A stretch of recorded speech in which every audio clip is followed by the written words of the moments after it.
This is a typical modern office. Individual workers using individual computer terminals separated by individual cubicles.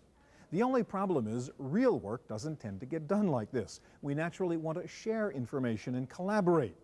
So how do we merge this modern individualistic work environment with the needs for sharing and collaboration? The answer is Groupware. Today we'll show you hardware and software that lets individual PC users work together on this edition of the Computer Chronicles.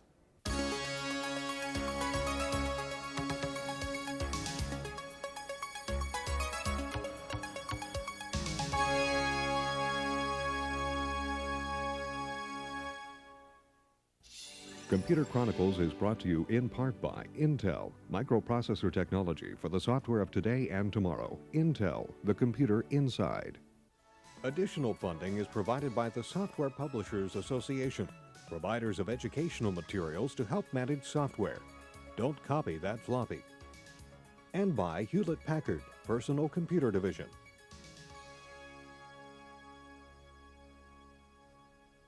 Welcome to the Computer Chronicles. I'm Stewart Cheifet. With me today is John Hitchens, president of PowerCore. We're talking about Groupware today, John, and one of the benefits of Groupware is the ability to use software to get a group of people together for a meeting. That's sometimes a very complicated task using the old-fashioned mechanism. You've got software called Network Scheduler 3, which I think was best of class at the recent Groupware show. Show me how you would use this to put together a group meeting. Well, what we're going to do first, Stuart, is we're going to select the group that we want to schedule for the event. In this case, it's going to be the marketing department and the normal conference room that they have all their meetings in.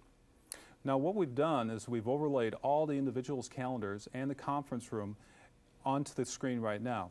Now, we can see the days that they're busy and they're not busy, but since we've got a system here that's been empowered to help us facilitate this process, the calendaring system can go ahead and utilize a feature called Free Time Search. And what Free Time Search lets us do is set the parameters for the meeting that we want to have. When do we want it to start? How long do we want it to last? And when's the last time that we want it to happen? And we can also set some rules like search in 30-minute increments or skip the weekends. So now what the system's doing is going out and taking all those individuals in that resource's calendar and finding the first time that matches that. And it's going to come up with a time for us that shows the best fit for this meeting. We've got a busy marketing group here. Well, that's good. Let's crank them through the whole week and we can sort of see the poor little thing thinking, it finally found a time. Great. Now it's found a time for us on 11 on Friday. So we're going to go ahead and add this event now. We could also add more details about the event. We could add an attachment if it was a marketing or a budget meeting. We could set some special filters on the event, where or why codes, special purpose codes. We could even edit the event, the attendees at this point if we had forgotten somebody. Okay. So now the system's going to go out and file this event to the database and send out electronic mail notifications. So it's adjusting everybody's schedule and sending out a notice. Right. Then what happens is when the recipients of those notices get to their workstation, they come up into Network Scheduler and they either confirm the event, decline the event, or send back a reason for why they think it should be changed. Okay, Network Scheduler 3, thanks. All right, one approach to Groupware, one way to get people working together electronically is through a video conference. That used to be an expensive and complicated process, but video conferencing is now coming to your desktop PC. An engineer working on a design schematic needs to confer with a colleague at another location. Up until now, he'd have to fly or drive there for an in-person meeting or fax the document and confer over the telephone. But these engineers at Sun just activate the Show Me video conferencing system for a face-to-face discussion right at their workstations. The fact of the matter is that business is done face-to-face. It's true in every culture and in every country. So we did this because we think the market is much, much broader than collaborating on a document or an idea. It's because people want to talk to each other. The Sun Show Me system includes whiteboard and shared application functions and is currently available on the SunSpark platform. Intel has introduced a similar desktop video conferencing and application sharing system for the PC. It's called ProShare. What we really are focused on is bringing the power of your PC to your one-on-one communications. Because people, even though they work inside of large corporations or large companies and they interact with a lot of people, the majority of the work they get done is really one-on-one. So what we wanted to do was facilitate that communications. Intel has donated 18 ProShare systems to the Telecommuting Center in Los Angeles, established after the Northridge earthquake damaged several major freeways. The telecommuting centers down here in LA are being set up to enable people to get off the freeways and onto the information highway. Intel is working with other industry players to develop interoperability standards for desktop video conferencing and application sharing systems. For the Computer Chronicles, I'm Jonelle Patterson. Hi, Don. How you doing? Very good. How about you?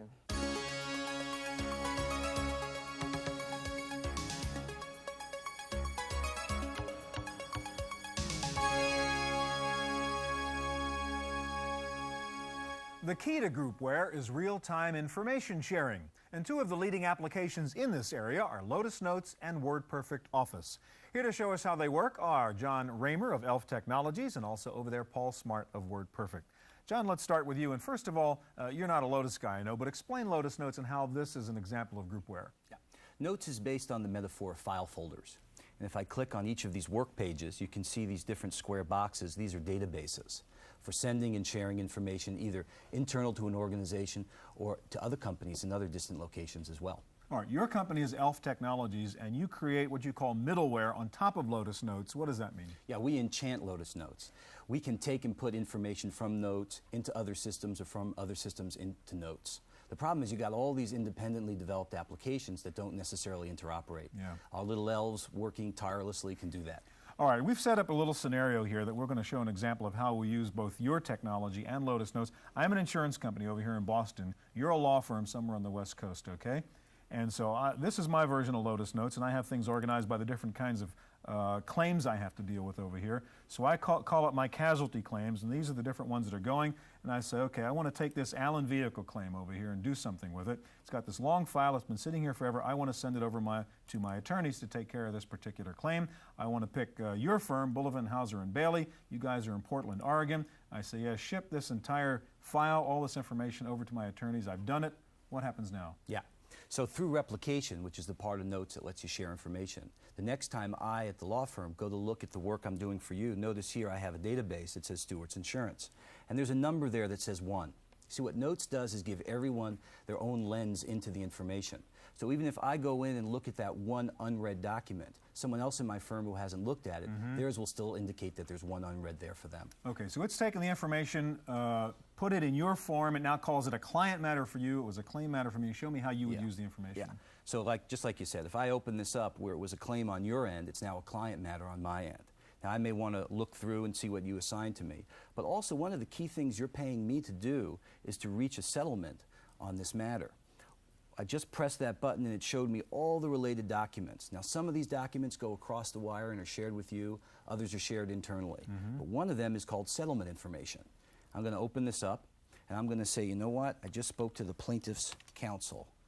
And you gave me increased authority earlier in the day. Let's say you gave me 80. So settle for 80 rather than 60, which I'd said right. before. And I'm going to go ahead and offer 80. And I'm going to say down here that I spoke with the plaintiff. Now what happens is, through our little elves here, when I save this, it automatically adds another entry into that log.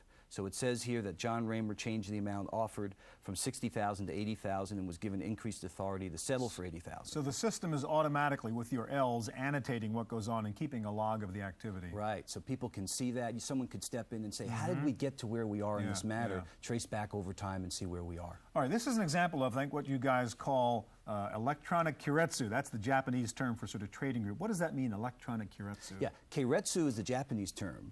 And we've added electronic to it to make the notion that here in the States, what you can do is have these trading alliances, but you can do it electronically. And in doing so, change the limits of what's possible in the everyday work between companies. All right, John, thank you very much.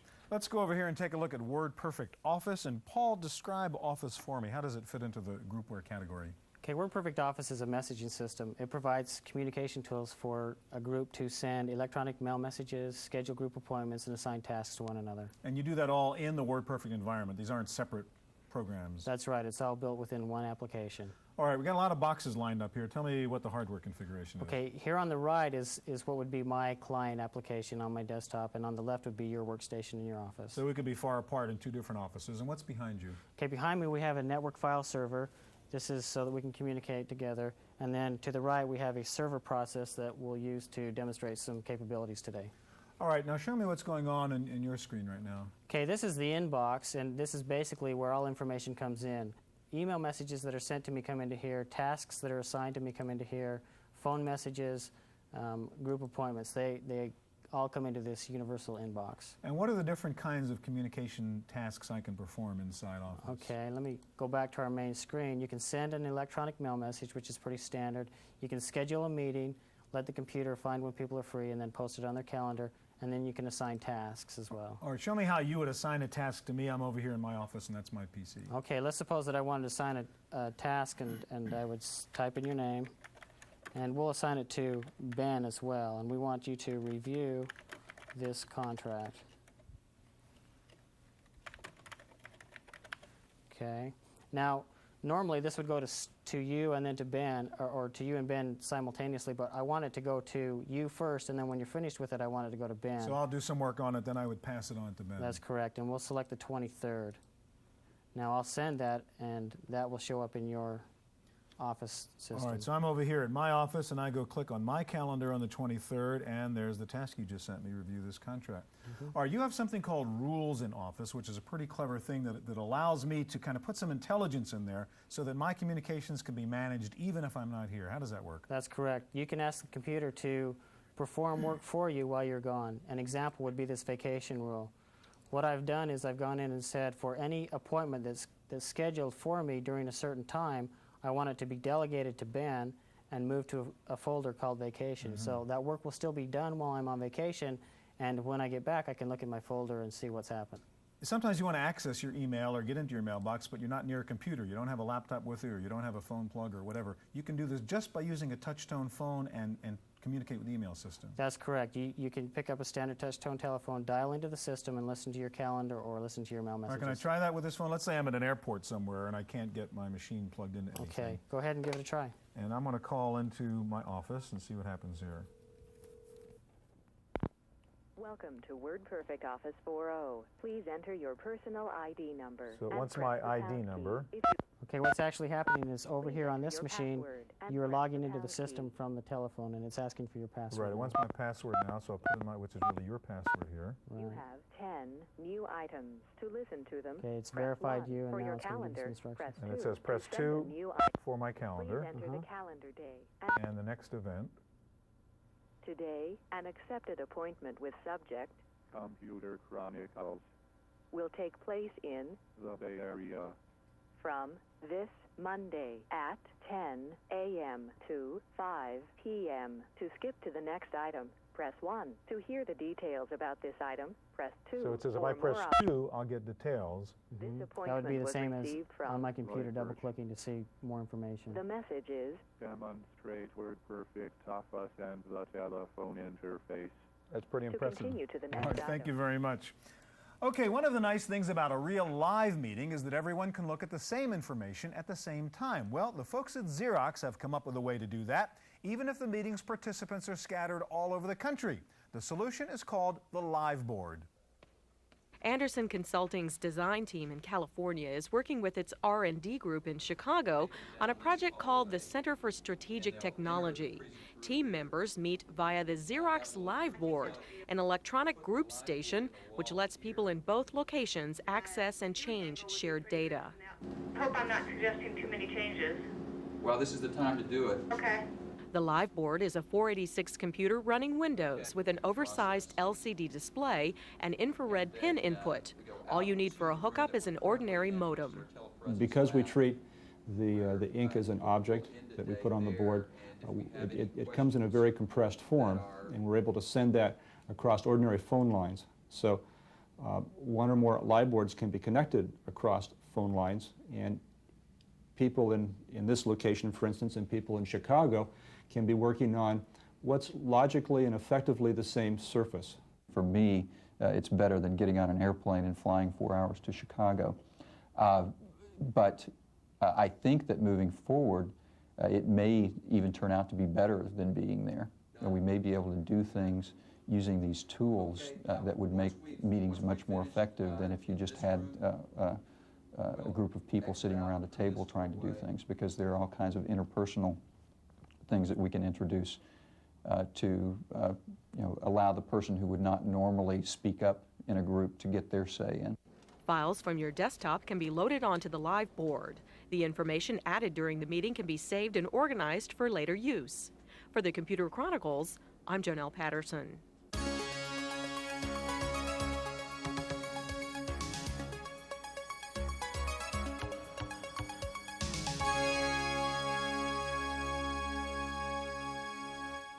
The ultimate electronic meeting would enable each remote participant to have full access to all the other people and all their data. That's the goal of the virtual meeting room. Here to show us two examples of collaborative groupware are Rick Nashlinas of Eden Systems and also Steve Weisel of Ventana. Let's start with the meeting room, Rick, and you're really redefining the word, the notion meeting, aren't you? Very much. We have said you are really in a meeting in the meeting room. At the same time, there's a lot of things you can do in the meeting room you can't do in a normal meeting, whether it be participating in a meeting from your desk or from your hotel room in a laptop, or anonymous meetings where the identity of the participants isn't known, or even meetings that span across time. All right, so when you say meeting, we don't really mean 10 people all at the same place in the same time or even electronically at the same place. This is a meeting kind of like an online bulletin board that may go on over days and days. Exactly, and then you can also then vote and then be able to actually assign tasks. Can that kind of meeting be just as valuable as what we think of as a real-time meeting? Actually, it can be more valuable because you can actually sleep on ideas before you have to comment on them. Show me what you mean. Okay, for example, here's a list of the meetings I'm currently invited to and the status, whether it be a new meeting or meetings that has been progress in the meeting. Let me take you into a couple meetings and be able to show you what it's like in the meetings. This first one is Appropriations Committee meeting. They've asked if I can attend. Well, it's very important to be able to guard my time. Maybe I'll be on holiday. I'll say no, and then we'll be able to see that it shows that I'm not attending that meeting down here. In brainstorming, Making Meetings Better meeting here, it shows how we have an anonymous meeting where people are brainstorming. Here, the first person says no travel, and it's anonymous. Nobody's ideas are noted unless they say so. Here we said I'm using this software called the Meeting Room and avoided most of my meeting-related travel. Ah, well, and Greg Brown says, oh, and I don't have to pay for your travel either. And then someone says little time. Besides travel, I find a huge benefit, and I get more information in a fraction of the time. So the anonymity maybe lets people be more open, more free in what they're saying. Exactly. You might be able to actually criticize what the boss says. Okay. And so in that regard, let me actually add a remark in here and ask to see an example. Any examples of this happening? And then people will be able to see that on their screen and be able to provide some examples to me. Now, before I go on, I want to know who's in this meeting so I know how to make comments. Exactly. How do you know who's kind of listening to what you're saying? Exactly. Well, I've clicked on the participant list here, and I want to find out who Chris Muss is. Our larger customers have said, I may not know who Chris Muss is, or who he reports to, or what he does. And each person can add all the information besides, whoops, it's not a he. It's not a he at all. I obviously don't know Chris very well, do I? Now, most meetings are about actually conducting business and making decisions. Let me go into another one where there's a decision in process. Here's this charity lottery meeting. In the charity lottery, I said, I'd like to learn your opinion on offering a prize linked to winning lottery for charity. See the attached documents. Well, before I vote, I'd like to see this attached document. So I look up here at my attached documents. Just like you pass around something around the room, you can actually attach graphics files, word processing reports, even sound bites. So again, you're not just chatting here. I mean, you can have a meeting, come to a vote, come to a conclusion. Exactly right. Okay, and here's the graphic. Here's my pretty Corvette that I'd like to win. Well, if I get a chance to win that Corvette, I'm definitely going to vote for this. So I'm going to... So you vote yes? I vote yes. Place my vote. Let me see the results. See if we've got any consensus here. Here's the results tabularly, but then, of course, let's look at the graph of this thing and see what kind of... Yes, everybody wants to have this charity lottery. Great idea. You've got a chalkboard feature in here, too, don't you? We sure do. Chalkboard? Let me go ahead and click on the chalkboard for every one of the meetings. So you can be able to then draw on the chalkboard and be able to have the kind of chalk talk you have in a normal meeting. So you can just leave graphics files in addition to words. Exactly. You can actually put in the background graphics files there and draw on top of them. Okay, the meeting room. Thanks a lot, Rick. Thanks a lot, Rick. Let's go over here and take a look at group systems from Ventana. And what's your approach here with group systems? How would this be different from what we just saw with Rick, Steve? Well, we not only address the distributed meeting, but we've also found that there's tremendous benefit not only in addressing the face-to-face meeting, where groups are trying to reach decisions and drive consensus. And this technology is all built upon research that's been done at the University of Arizona. And we look at face-to-face meetings as a structured meeting where you're trying to get from point A to point B, whereas a distributed meeting is less structured and it goes on over time, and we support all of that. So we have a little network set up here. Right. So got in real time, you have your place, I have my place. We could be far apart somewhere and around the attending world. the same meeting. As a matter of fact, we have customers that are participating in meetings from Europe all at the same time. All right, so what's on the screen here, Steve? Well, first of all, you've got your particular session up, and I've got mine up. If you notice, it looks a little different, first of all. Yeah, you have more choices. I have more choice because it's my meeting. I called You're this. chairing this meeting. And I'm chairing this. It's my project or my meeting, so I have various options that I have to determine whether I want to let you have them or not. So you can set the rules of the meeting. You call on the people, Right. et cetera, decide when it starts, stops, and Right, so on. et cetera. Up top, it's all built around folders, and we organize all the different meetings and projects and teams into individual folders. You might have one for a project action team, for business process reengineering, strategic planning, or just flat-out status Okay, can we meetings, have staff a meetings. little session here? Sure. Why don't we go ahead and go into the meeting that I created already Should I called click on Meeting this one? Issues? Sure, just click on it, Okay. and I'm going to click on it. And we'll be in here in a second. And we're going to see a list of issues that we've seen typically with meetings in the past. So we're having a meeting about meetings. We're going to have a meeting about Okay. meetings. We all have pretty strong feelings about meetings, and unfortunately, most of the time, we think they're fairly negative about it. And if we look at, we've got some of the issues that we have out here. They're too long, poor planning, violent agreement, dominant personality. Okay, would these be comments that people attending the meeting in the past Sure. have put in, something like They that? could put it in at different time, at different place, or same time, same place. And on my side over here, it says new. What does that mean? Well, that means that it's something that has come in since the last time you looked at that screen. We really differentiate between old and new information. In a face-to-face meeting, we found that very beneficial in that there can be tremendous large amounts of information that are generated, and you want to know what is different from the last time you went in, okay? And also, in addition to that, we have a monitor facility that can track. So if you're going in and out in a distributed standpoint, it'll tell you all the new information, where it is, which particular meeting, which team you're on, and we'll be able to dynamically take you between new and old information. Steve, show me how you would say something at the meeting, and I would have over here see what you had said, for example. Well, for example, violent agreement is one of my favorite issues with meeting. Let me go ahead and double-click on it and make a comment on it. Okay? Violent agreement means we all agree and still argue for 30 minutes. Right. Right? Ever happen? Yes. Okay. All right, so you're going to, that's the comment you're making. I'm submitting it. Under that particular topic. And I see over here on my screen, it's already clicked automatically on the network, and it knows you've just entered a new comment. Right. And it's going to come back. And it doesn't seem to have it, but if you go into the violent agreement, it should have if I go that into violent agreement here. It should show you the new information. And see, there's a new one there. And there's the message you just put in. Okay. Well, why don't we go ahead and close that off, which is just closing the door. And now I'm going to just go in and show you a little example of some of the vote tools myself. We go into the vote, which is one of the more powerful. When you generate ideas and brainstorm, it's a very divergent activity where you're really trying to flush out issues in great detail. Then once you've gotten divergence, you try and bring it back to conclusion and convergence.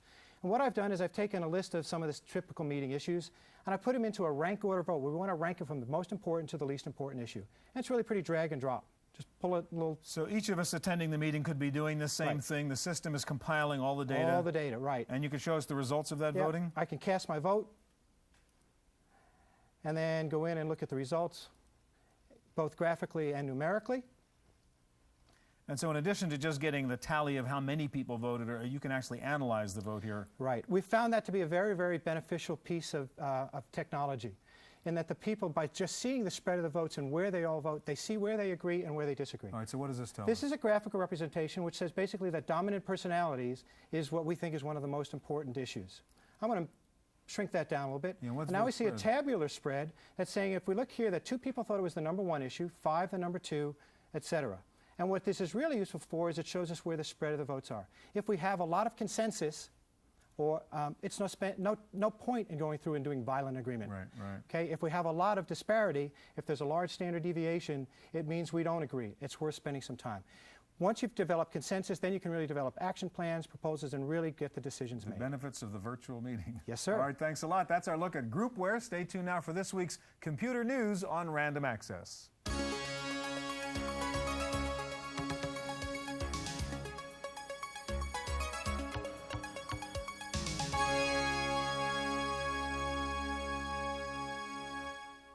In the Random Access file this week, Apple unveiled 3 new computers based on the PowerPC microprocessor. The RISC-based systems are expected to sell at comparable or lower price points than Pentium-based systems. Apple expects the new systems to run PowerPC versions of leading software applications at least 2 to 4 times faster than current Macintosh or Intel 486 systems. IBM unveiled the first PowerPC-based notebook computer, the RISC System 6040. The portable Unix workstation has an active matrix color display and weighs just under 7 pounds. IBM says the N40 is more powerful than any other notebook computer. Meanwhile, Intel brought out the new 100 MHz Pentium processor, which runs 1.5 times as fast as the original Pentium chip. Also new from Intel, a new 100 MHz 486 chip called the DX4. Digital Equipment Corporation teamed up with researchers at MIT to fight air pollution. They've developed a software application called GEMS, the Geographic Environmental Modeling System, that models air pollution control scenarios. And Bill Gates is reportedly shopping for a publishing deal for a book he'll write on the information superhighway. The spokesman for Microsoft says proceeds from the book will be donated to charity. That's it for this week's Computer Chronicles. I'm Janelle Stelson.